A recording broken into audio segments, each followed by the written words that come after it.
Good afternoon. In last class we discussed legal procedure. Today we will start identification. Identification means determination of individuality of a person or a dead body on the basis of physical characteristic. Identification may be complete or partial. Complete identification means the absolute fixation of the individuality of a person. Partial identification when some of the data for identification are established but other are still missing. Complete identification is done if name, father's name, age, sex, address and occupation is known. On this basis, we can locate the person.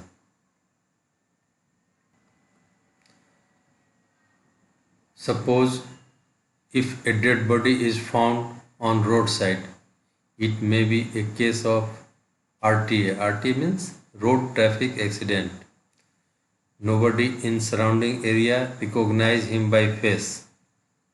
Then only age, sex and religion may be ascertained. This is incomplete identification. Medical legal importance of identification. In living, identification is required in civil court. In cases of insurance claim, pension, inheritance claim, marriage, missing person, admission in school, and in cases of employment.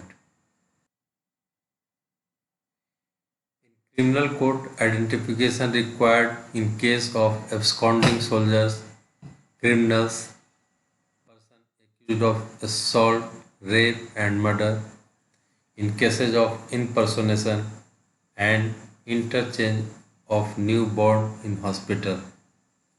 What is impersonation? Impersonation होता है कि जैसे कोई student NEET में किसी दूसरे student के बदले में बैठ जाता है और एग्ज़ाम दे देता है, that is impersonation. In that identification is required in cases of fire, explosion, flood, air crash, accident and mass disaster. Identification is also required when unknown dead body found on road, field, in a train, on the railway track, in cases of decomposed body, mutilated body and skeletal remains. Absolute identification is mandatory for the corpus delicti. Corpus delicti, the body of the offense, means the fact of any criminal offense. It does not mean the physical body of the victim. Example, corpus delicti of a murder means a person died from unlawful violence. It includes the body of the victim. Other facts which are conclusive of death by foul play, example, a bullet found in the dead body that is responsible for the death of the person. Clothing of the person showing mark of weapon, it includes cuts by sharp weapon and holes by bullet, and photograph of the deceased showing fatal injury are also included in this term.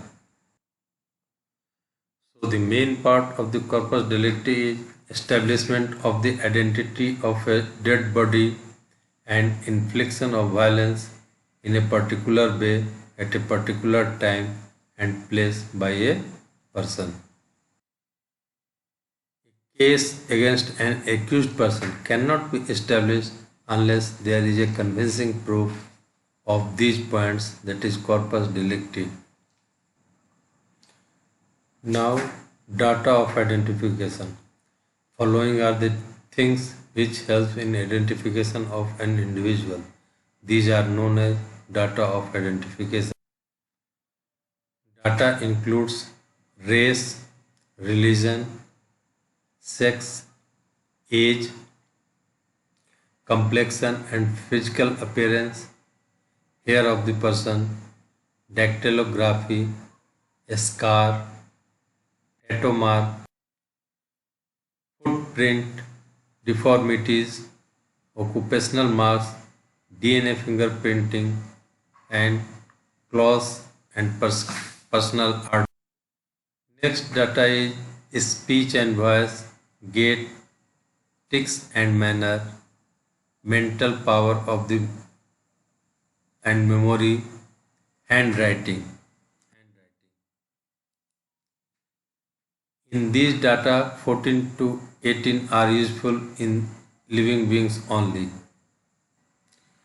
Now come to the first data, race and religion. In India, different type of race and religion people resides. So, if question of identification arises, first determine the race of the body or the person. World population is basically divided into three races: Caucasian, Mongolian and Negroes. Complexion. The skin is fair in European, black in Negro and brown in Indian. Color of skin change due to decomposition or due to burn injury. Eye. Indian have dark iris, few have brown, European have blue or grey iris. Hairs. Indian have thin black hair, European have light brown or reddish or baby hair. Negro have woolly and spiral or curly hair. Mongolians have coarse and dark hair. Clause. Dress may be helpful in identifying the race and religion. Next is cephalic index. It is a number obtained by multiplying maximum breadth of the skull by 100 and then divide it by maximum length of the skull. Maximum length of the breadth is measured between the two parietal lineaments and maximum length by measuring from glabella to occipital protuberance.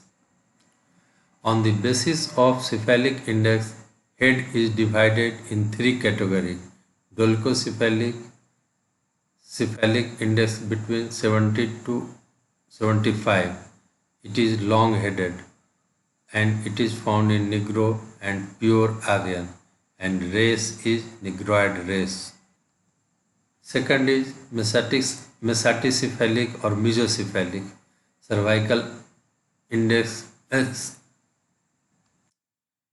cephalic index between 75 to 80. It is found in Caucasian race, example European and Chinese. Third is brachycephalic. Cephalic index between 80 to 85. It is short-headed and found in Mongolian race. Now, Negroid race. We find a skull narrow and elongated, orbit a square shape, nasal aperture broad, upper and lower limbs are longer.